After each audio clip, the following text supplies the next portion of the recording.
Hello everyone, I am testing whether I have gotten live now. Yes, looks like it. Can you all hear me properly?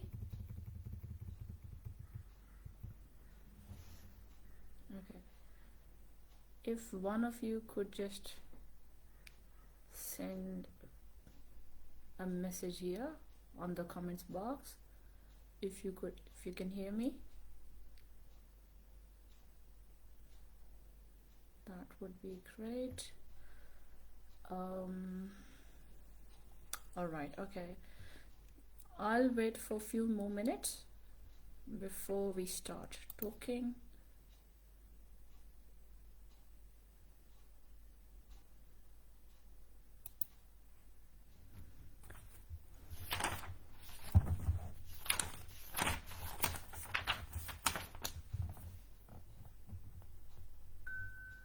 Thank you, Vakar.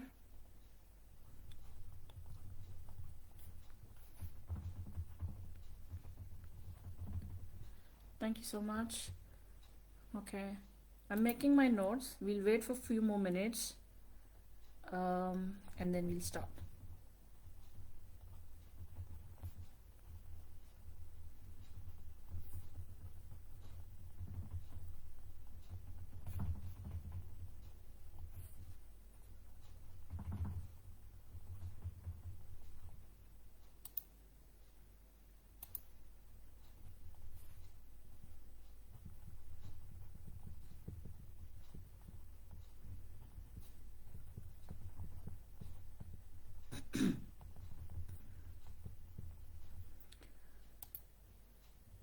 Alright.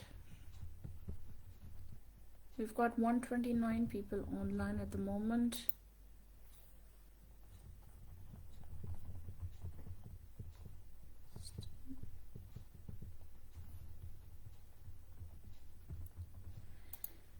I think we can begin. I'll just start.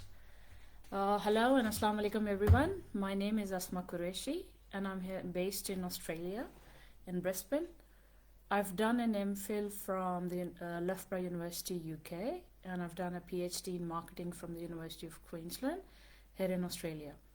Currently, I'm working in industry, or what we can call in my capacity applied research or marketing research space in one of the leading companies in childcare sector. So it's a non-for-profit organization where I'm working in research and insights, data analysis, and data analytics. So that's my profession. Today's discussion is about managing stress. Now, before we actually begin and talk about some of the things that I've learned from my experience and first-hand experience of some of my colleagues who've been sharing their experiences with me, I would say that I'd like to put that as a disclaimer that this has been my experience or my friends or my colleagues' experience or the people that I've been interacting with over the years. It might not necessarily be your experience.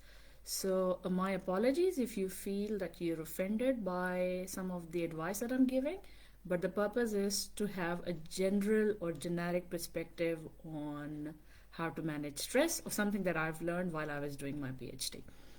So I'll start with my first point, and that is a lot of people, especially if I've been interacting mostly from Pakistani students, once they move abroad to start their PhD, it has already been a very difficult process for them in terms of applying for scholarships, applying for PhD programs. So once they get on board, they're very excited and rightfully excited, I would say. They should definitely be excited. But the problem is maybe sometimes they're too excited and assume that they can actually finish PhD in few months, which is not the case, or completely the opposite. So some of the students think that, okay, we've got 4 years with us and we've got scholarship, so we shouldn't be worried about, we have got a lot of time. Obviously, in any of the cases, if they've dedicated or designed a program for 4 years, so you need to have a consistent effort for 4 years. So what happens when you're too excited for PhD? I've seen number of my colleagues who have been pushing their PhD supervisors hard that I want to finish PhD in, let's say, 2 years or 1.5 years or 2.5 years. Yes, it is doable, but obviously you have to fulfill all the requirements of the PhD, and it really depends a lot on the discipline as well. Some disciplines such as STEM, like sciences, engineering, mathematics, sometimes computer sciences, it is possible that you can finish your PhD in 2 years, 2.5 years, but then there are a lot many prereqs for that. For example, and I've seen this a very common theme on Scholarship Network as well. A lot many students are asking, can I actually finish PhD in 2 years? The answer is possibly yes, not 100%, possibly yes. Number one, you are a very experienced researcher. You have a very good idea of your research topic already, and you might have done a lot of work on your PhD, on your research before commencing of the PhD, or the scope of your PhD is designed in a way that all the circumstances are very conducive for you or very favorable for you, so that is why this is possible. I've seen people doing that, but then they are actually putting numerous hours of work into it as well. So for example, I've known somebody who finished PhD in 2 years and 2 months. So that person did not take any break, including weekends, any public holidays, and was working for like 12 to 14 hours a day. Now, it may sound that it is doable, but obviously having a poor work-life balance, it significantly affects your physiological and mental health. So there's a cost for working for such extended hours, but everybody's circumstances are different. So if I would say it brings a lot of stress. And one of the most common theme or statement that you would hear from everybody who's part of the academia or part of the PhD process, that PhD is a marathon, it is not a sprint. Yasser, I'll take your question at the end. If you just please hold on for like 15-20 minutes. I don't think the session is going to be too long, and I'm happy to answer your questions towards the end of the conversation. So as I mentioned, the PhD is a marathon, it's not a sprint. And what happens when you try to sprint the PhD process, it actually affects your health and too many other factors as well. So that was first thing, that you shouldn't be too excited. You should definitely be excited for PhD. You should be madly in love with PhD to actually complete the process. But as I said, that it has to have, you should have very consistent time dedicated for your PhD every day. Second is about top ranked journals. I've experienced, and I've again interacted with a lot of PhD students who want to publish in top ranked journals. Obviously, I think that's the dream of every PhD student or everybody who's working in academia, that they'd like to publish in top ranked journals. However, you need to understand that top ranked journals are very difficult to get in. The rejection rate are very high. In my field, in marketing, top ranked journal, the acceptance rate is around 1 to 2%, which means that it is 99 to 98% of the papers submitted to the journal are rejected. Kamran and Yasser, can I please take your questions towards the end of the session? Or if you think just, okay, let's have the question now, and then I'll go on to the next topic. Yeah, what's the question?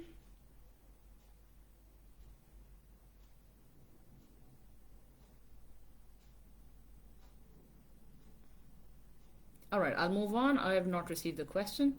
So we were talking about the top ranked journals. As I said, the top ranked journals, it is very hard to get in. It is always good to aspire very high. It is always good to be very ambitious, but then a certain amount of training is required, certain level of exposure is required to get into top ranked journals, and largely it is done in collaboration with your PhD supervisor and a decent academic network. So if you do not have those academic network or your interest of your PhD supervisor to help you in getting you published in top ranked journal, it is going to be very hard. It's much harder. Some of the people that I've interacted and advice that I've received from some of the senior academics, they said that for first 4-5 publications of your post PhD or within PhD, you need a lot of hand holding from your supervisors. That means the supervisors are going to do a lot of work on that.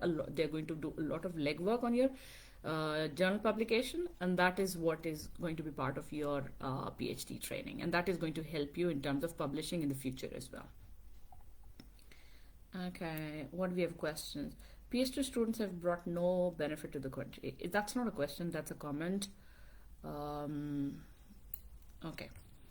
Then I've mentioned about excitement, I've talked about germs. Now I'm going to talk about, I think I've briefly touched about the work-life balance. I would say treat PhD not like a degree, like you have done your bachelor's or master's. Treat PhD like a job. So, and not a job like in Pakistani organization where you start working at, let's say, 9 o'clock and then you're working at 9 o'clock in the evening. I would say treat that up as a proper 9 to 5 job. And even if you have no checks and balances, like in my case, when I was doing my PhD, I was not constantly reporting to my supervisors where I am, how many hours I have worked, uh, am I working from university, I'm working from home, or I'm working from library. It did not matter to them. What mattered to them at that time was that how much I am producing in terms of the outcomes or deliverables that they require. So if you have certain sort of flexibility flexibility in the relationship with your PhD supervisor, I would recommend that still work like 9 to 5. Make a disciplined habit of working, like waking up in the morning, getting dressed for your uni or wherever you work, and then work for dedicated, committedly 8 hours. Take lunch break, take a healthy coffee break, any break, exercise break, whatever you want to, but spend 7 to 8 hours every day for 5 days. You don't even have to work 7 days a week for PhD. And if you're doing it, I can promise you for within 3.5 years, you can finish PhD. Okay. Then, okay. Bilal Hosseini, this session is not on scholarships. This is about people who've already in part of the PhD process, who are PhD students, and how do they manage their PhD. So maybe your question can be answered in a separate session. Is there an online course to get training of writing good papers to increase chances of publication? I'm afraid, Fazan, there's nothing like that. You will have to work with your PhD supervisors or people who are working in your discipline. You might have to start small by actually offering your skills, that whatever you can work for. For example, if you think your writing skills are not good, but if your data analysis skills are good, if your, let's say, you know how to collate literature review, you can write a literature section, do that. If you could do good desk research, anything that you can offer to your collaborators, offer that. Start small, and then maybe you will continuously learn. There is no way to improve your writing skills other than writing, and I don't know, it sounds strange, but this is how it works. Okay. Fourth point is about why PhD students feel too stressed, because they're too distracted. Now, how are they too distracted?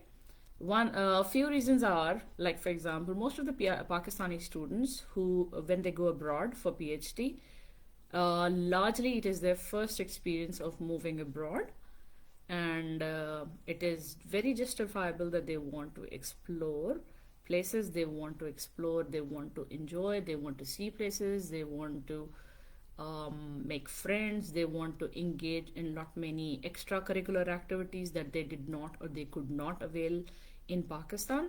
So that becomes sort of a distraction. As much as it is very, very healthy for you to engage, network, collaborate with people, make a lot of friends in wherever country you go, meet people. But then if it is affecting far more, if it is affecting your PhD, you might have to reduce your hours of, I would say, your curricular activities. I've seen people failing into programs, not necessarily in PhD program. I've seen somebody in master's program. That person failed most of the courses because he was just too busy making so many friends, outing, and whatever you would like to call it, and that affected obviously his performance during the degree, and that he realized after a semester. But as I said, there's a cost. So you should be distracted. You should be healthily distracted. That means you should have friends. You should have a good balance. However, if you have registered yourself or enrolled yourself in too many programs and too many activities, it might affect. So as I said, you should be dedicating around 38 to 40 hours. Even 35 hours is decent. If you're dedicating 35 hours a week for PhD, rest whatever you feel like doing should be productive for your PhD. If your friend or colleague is different, waste a lot of your time. You should give him the time to avoid him. Well, I mean, what I can understand from your question, what you're trying to know, that you've been helping or counseling your friend because they've been depressed. Yes, obviously you should help them on humanitarian basis. He's your friend. You should definitely help him. But if it is affecting your own PhD, or if it is affecting your own mental health, obviously there you'll have to draw a line between your mental health and taking care of your friend's mental health. You may actually be able to suggest them some professional counselors, but you'll have to be very careful. If you can't be indulging into activities that become too draining for you, so that you can't focus on your PhD. Okay, Israr Hussain, there's a question: what is considered a good impact factor? Does impact factor is everything to judge a good journal? Okay, now this is a very open question. I don't know what your discipline is, and I'm from business and marketing side. Each discipline has their own impact factors, journal rankings and impact factor. Yes, obviously, if you want to work in, I would say, in the first world, in good university, in top ranked universities, they are going to look at that. However, in Australia, we rather than looking at impact factor, they're looking at mostly at the rankings in my discipline. So I have no idea what your discipline is and what are the impact factors. I would not be able to say anything about the impact factor of your discipline. Okay. Another point that I'd like to make, and this is very, very common for Pakistani PhD students when they move abroad, they're looking actively for part time work. And part time work is a very, very good way of having a top up income on top of your scholarship. But then, again, the question is, how many hours are you putting into your part time work? It is too tempting. For example, in Australia, the hourly rate for PhD students for tutoring and teaching is decent, and it is too tempting to be working many, many hours for, let's say, doing RA-ship with different professors, or doing tutoring, or as a junior lecturer working with senior lecturers. However, obviously, teaching is a very time-taking activity. Obviously, you should do that for building your profile and again connecting with the academics in your business school and networking with them. However, if you are spending too many hours doing teaching or paid work other than your PhD, obviously it is going to affect the quality of your work. Either you're going to affect your quality of your health, I mean, your health will be affected, or your PhD would be affected. Bilal Manzoor, my PhD is going smooth without any stress. Is my PhD in right direction? Perfectly. If there's no stress, I don't know how. What is the stage of your PhD? Normally, in the early stages of PhD, there's lesser stress. However, halfway through, it starts building up, and then towards the end, the stress is very, very high. So I'm not sure which year are you in. Usually year one students are fairly good, year two feel stressed more, and year three and the fourth are really stressed out. But then it's perfectly fine. I have seen people completing their full PhD journey without having any stress. So it is not a standard rule that you will have a stress. Okay, with part-time work, I also wanted to add not exactly a horror story, but the point is that if we are going way too beyond our capacity. So I know somebody who started PhD in a university, and that person was giving around 25 hours of part-time work. So when I said 38 hours are recommended for PhD, and if you're giving 25 hours to part-time work, the consequence of that was that person was referred and recommended by his supervisory team that he should step down and finish his degree with an MPhil, and he should not continue with a PhD. Obviously, there could be situations. That was an extreme situation that person was too busy making money, and that affected his PhD, and supervisory team was not happy about it. Okay. Um, a very, very, very important part of the PhD process, which brings stress, is the relationship with supervisors. We can have a complete independent lecture session on relationship with supervisor, but something that I'd like to talk, most of the PhD students that go abroad, especially from Pakistan, we get too excited when we receive acceptance from one supervisor or the other. However, we have no slightest idea of what kind of a human being they are, what kind of a supervisor are they, um, are they empathetic people? Do they really understand human issues? How dedicated and committed they are? There could be many levels of issues. So you could have a supervisor who's an exceptionally capable person, who's a very well-known person in his field, but then the problem will be possibly he or she is just too busy to dedicate some time.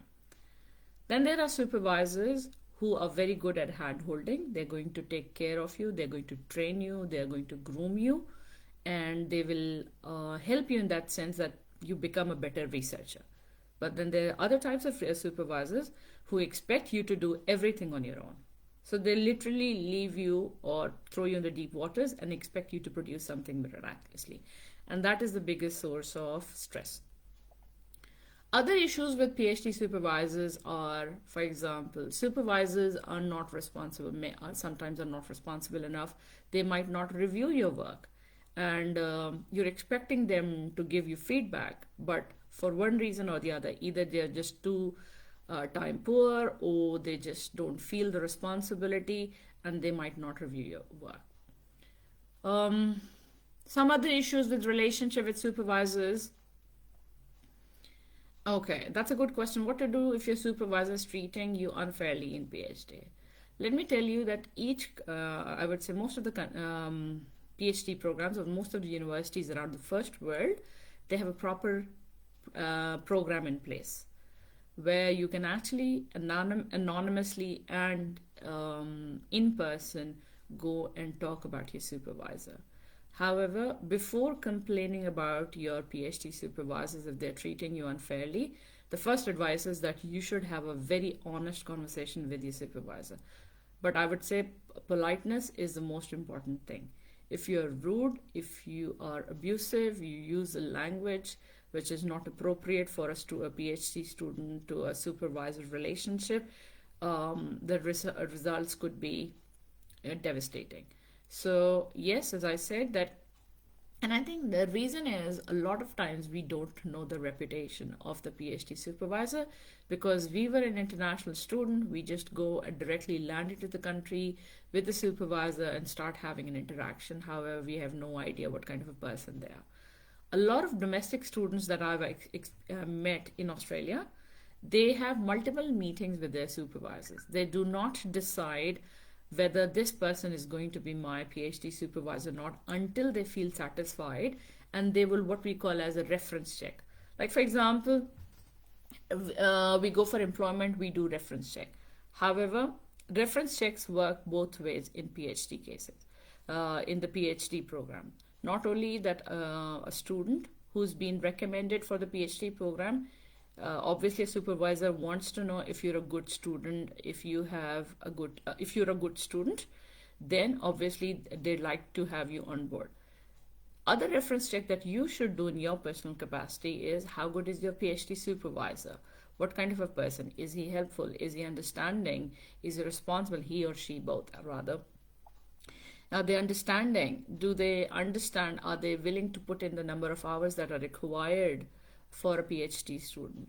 How would you find out this information? That is the biggest question then. You would find out maybe you should actually go for what we call as an online session with your PhD supervisor before commencing PhD. Talk to them and ask them that is it possible that you can interact with their PhD students? Just not obviously you're interacting with your supervisor and everything sounds very nice, but you need to have a feedback from that professor's other students. How do they feel about him? Obviously you don't want to know, unless there are massively red flags, it is going to be okay. But it is always good to know what is it that you should be prepared, and what is it that your supervisor is not, willing to do. Like, for example, in my case, my PhD supervisor was very keen on quantitative methods. However, and if there was, I was doing anything on quantitative side, analysis side, he was very keen. But if I was working on anything qualitative side, he might not put, I would say, he would recommend me to talk to other supervisor, to my second supervisor. So it really depends what are the interests of your PhD supervisor, what interests them in terms of research focus, research methods, and all other things. And you need to build up a rapport with your supervisors as well. I know some people who go out with on coffees with the supervisors, spend some time. Let's say, for example, they'll invite them on dinners, lunches, and any other activities to their home. But obviously, it's completely a personal choice. You don't necessarily have to do that. Some professors do not like that at all. However, you should have a very friendly, open communication relationship, open communication based relationship with your supervisors. Otherwise, you might find it difficult, a very dry and a boring journey. Okay, there's a question. Can you please tell the difference between research masters in Australia and the masters in which there are semesters? Research masters essentially is more of MPhil program, depending on which country you're talking about. And normal masters is like a taught master. So there's a taught masters and a research masters. In Australia, research masters is treated as MPhil, whereas in UK, research masters is called normal masters program. So you have a combination of taught and research component. If you're having meeting with the supervisor every week, showing some progress and following his instructions, I don't think so you have to face any troubles and stress, because your supervisor always put you in the right direction. That is not true. This is the ideal situation, Isra, not necessarily. However, I would say it works. Obviously, if you are frequently meeting, weekly meetings are really good, and obviously, if you are progressing, you're making progress. However, there could be a lot of conflicting situations with your supervisor. For example, you don't want to go into a direction which your supervisor is recommending. So, for example, when I was doing on my PhD, my external reviewers said that you should do some qualitative research as well. I was not keen on doing qualitative research, but it was a recommendation of the panel that I should do. And obviously, eventually, it helped me. It is good to be flexible during the PhD program. If you're too rigid, it also brings a lot of friction between in the relationship.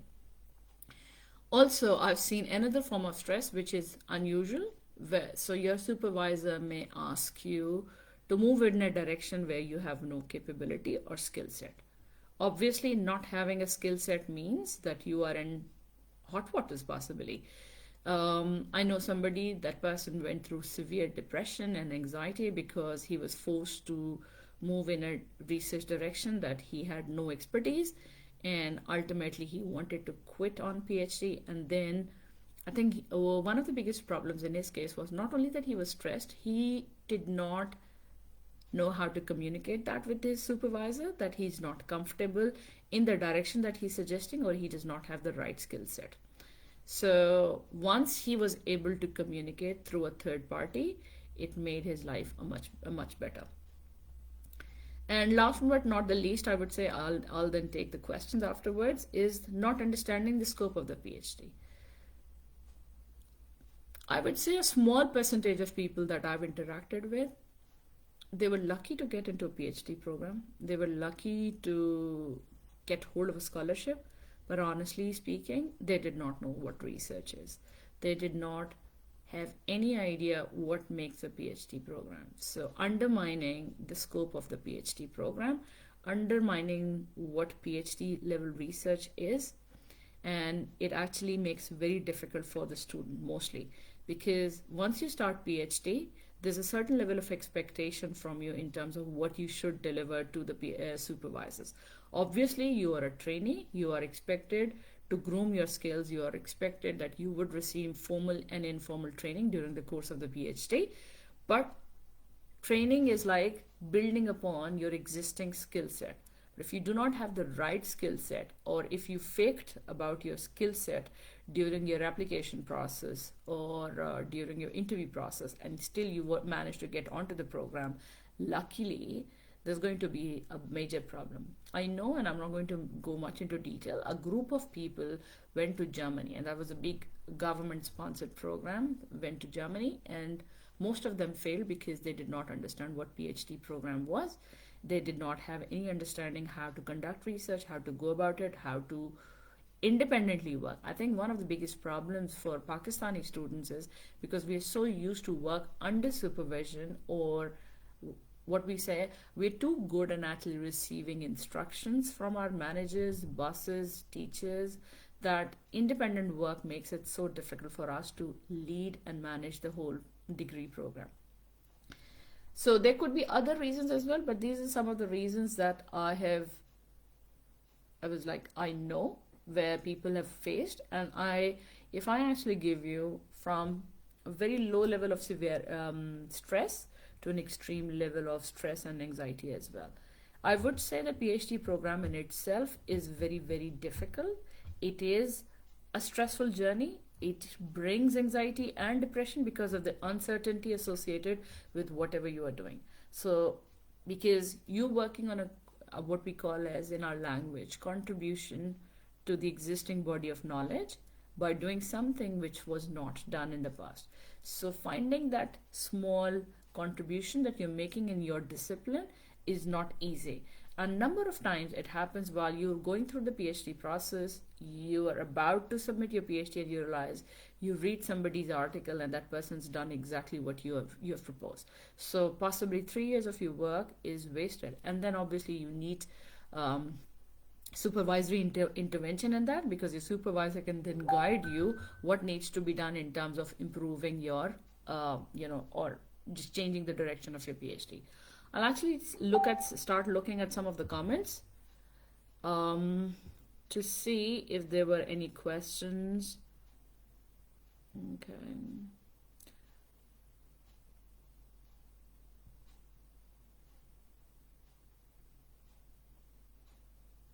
Okay, Mohammed Mudassir, how many hours PhD students should read in a week? I mostly spend 4 hours is decent, and I'm assuming, Mudassir, that you are in the first year of your PhD. So yes, 4 hours of reading is decent, but obviously when you go into advanced level of your PhD where you have to do more than reading and start writing and collating data, collecting data, started doing analysis on all these things, then I would say that 6 hours is recommended so that you can finish your PhD on time. Is it necessary to have published papers for PhD admission and within PhD studies? In Australia, 100% yes, if you're looking for a scholarship. If you do not want scholarship, there's a likelihood you will get a PhD admission without publications as well. But then your publications need not to be top, I would say very high quality ones. If you have published a normal level of journals, like locally, and some decent internationally reputed journals, not the top ones, you will definitely get in. In Australia, the requirement is minimum of 2 papers to get into a PhD program, irrespective of your discipline. Okay, Shiraz Khan, I've completed BS in botany. Suggest me some scholarship. I would recommend scholarships is something that you should be able to search on the group. I do not have specific answers for scholarships in botany. Okay, Ali Raza Sheikh, if your supervisor is taking long to evaluate your work and sometimes say the work is still not okay, even if it is okay, publishable in good journal, in this situation, how can we convince a supervisor? Number one thing, yes, this is a problem. If your supervisor is taking long to evaluate your work, it is very, very frustrating. Unfortunately, there's nothing you can do about it. However, you can have again an open conversation with them that is there anything that I can make it better so that you can evaluate your work much quickly, because I want to finish my PhD on time. These are the kind of things that you can say, but in a very polite manner. Okay, say the work is still not okay. You know what? I would say normally, and as I said, no, for normal circumstances, supervisors do not have any personal grudges against you. They would not say that your work is not good. If they are saying, then there's a likelihood that it is not good. A lot of times, treat like PhD like your baby. Every time we look at our baby, we always love our baby. There's no reason that anyone would hate their baby. So I would say, if you really think that you are good enough with your your research work, and you think that it is publishable, my recommendation is just publish it, and then or submit it, and then you let your supervisors know that, hey, I've submitted the work. But as a courtesy, please make sure that you are submitting your PhD, submitting the article with your supervisor's name. Don't be rude to them, even if they have not contributed. I know that you would say, and the rules of publication are obviously, as a general rule, that your supervisor should contribute to the PhD paper, and there should be a certain number of hours gone into your PhD. However, but I would say specifically during the course of the PhD, because supervisors have given what we call as an intellectual input to the PhD research paper, the papers that are coming from your PhD research. So it is good if you disagree with them in terms of they think that your work is not good quality, but you think it is good, you can go ahead, publish, submit for publication. If it gets accepted, obviously it's a good reputation, but you're actually risking a lot. You're risking a relationship with your supervisor, because if they would have said that it's not good enough and you still submit it and it gets rejected, it will eventually get back to your supervisor, and they will find out that your paper was rejected, and it is kind of sort of a prestige and reputation matter. So be very, very careful about it. Okay, Isra, one of our friends is always in stress because his professor leaves him alone and let him to publish 2 SAI paper to be graduate. Even he did not have a single meeting with his professor. What should he do to overcome this situation? Isra, this is a very tricky situation. I think if he's in Pakistan, unfortunately, I don't think there's a lot can be done about it, because academia is not very sophisticated in terms of managing the PhD student and supervisory relationship. If he's outside Pakistan, then a simple procedure is that he should go to the graduate school and speak to them in confidentiality. I'm sure they'd be able to find out a solution. Okay, you have mentioned novelty of work. If a person works on a previous PhD work but for a different setup scale, is this work still worthy of a PhD degree? Very unlikely, Omar. This sounds like a difficult case. I would not say. You will have to choose. So, for example, a lot of time, and I'll give you an example, and giving personal examples might not be a very good idea, but there's nothing I can think of right now. So, for example, I have worked on consumer decision making, consumer decision behavior, and I've specifically worked in the context of higher education. Now, if you change that context from higher education to banking, it is not a PhD contribution, because you're not bringing anything new. Changing the context and changing the scale of the research is not an, I would say, new idea or innovative idea. It might put you in trouble. So you'll have to think differently what you are doing differently in that research approach to make it your PhD. Okay, Vakas Shafi question. I think this is a favorite question on Scholarship Network. IELTS required for PhD? Yes and no, depending on what you are actually presenting to your university. If they can see that you already have done significant research, you have a research thesis that was written in masters, there's a likelihood that they will exempt it. However, most of the countries are making it a more of a visa regulation rather than a requirement for IELTS. Just to give you a heads up, I did my MPhil in UK and PhD in Australia. I did not give IELTS to my universities.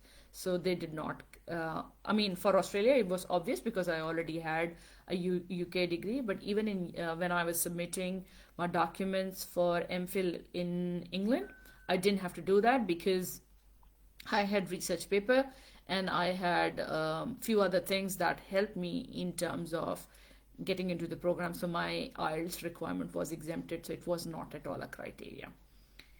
Any other questions for the program, please? Regarding stress?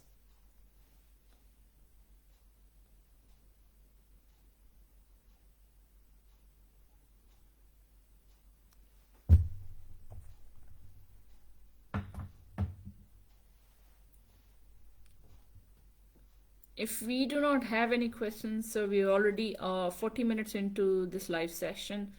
I'm happy to end the session. Alternatively, if you guys want to contact me for any query or review of application, you can send me your documents here. I'm writing my email address. Yeah, so that's my email address. If you have any specific questions, you can send me your questions, and you can also, I can review your documents, PhD related. I know this is one of the big major requests on Scholarship Network, that someone can review your documents. Happy to look at that, but then again, you'll have to be mindful of my time as well. Please do not expect me to respond to you immediately. Okay. Fazal Alim, lack of motivation for study. Are you already into a PhD program and there's no motivation? I mean, I understand if you do not have motivation temporarily. Obviously, your motivation levels go up and down during the course of your PhD for various reasons. You can feel homesick as well. You may not have many friends. You're finding it difficult to cope up living in a new country. You might find it difficult to cook and clean for yourself and living independently. However, it should be a temporary thing, and if you think that is not temporary, you might need a proper professional counseling through your university student help services, and that's very important. All right, looks like it. We do not have any specific questions. Okay, sorry, there's one more question. In my university, Bilal Hussain, I have to complete coursework in 1 year. Should I work on research topic with your supervisor? Definitely yes. And I would say when you're actually using the term working on research topic with your supervisor, the best way is that you come up with alternatives. And then from those alternatives, your supervisor should be able to choose one and direct you which has the biggest scope. A lot of times, I think one of the things that I forgot to add in terms of the not understanding the PhD scope, students have a problem. Like normally, Pakistani students going the other way around. So that normally the student, I would say the students are already working here in Australia. They have a much bigger scope of PhD.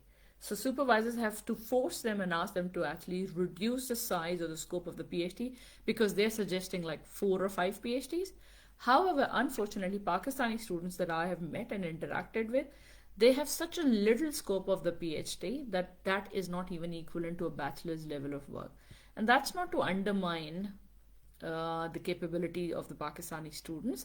It is just that, especially in my field, business, and I'm going to specifically talk about my field, because there is no formal research training in Pakistan in universities while you're doing a bachelor's in business or a master's in business. So students find it very hard to come up to that PhD level of research quality. Uncertainty, yes, Javed Iqbal, that is an important thing. Uncertainty is part and parcel of the PhD. If you do not have that uncertainty, you would not be able to produce something magical anyway. So if there's no uncertainty, if you know everything 100%, then what are you exploring? Because research means you don't know something. Always uncertain about the work normally done by a PhD student. Yeah, that's true. As I said, that if that research is already done, if you know the answer to your research problem, then what are you looking for? That's the thing.